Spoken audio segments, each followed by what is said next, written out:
ഇനി വെള്ളം തിളയ്ക്കുമ്പോഴത്തേക്കും ബാക്കി സാധനങ്ങളൊക്കെ റെഡിയാക്കാം.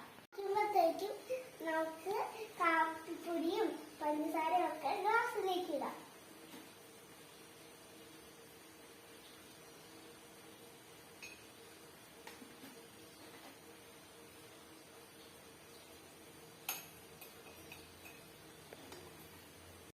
നമ്മുടെ വെള്ളം തിളയ്ക്കുന്നുണ്ട് ഗൈസ്.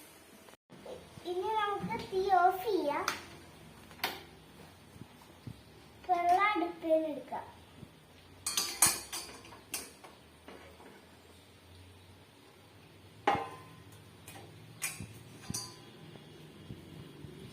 ഈ ഗ്ലാസ്സിലേക്ക് വെള്ളം പകർത്തിയെടുക്കാം.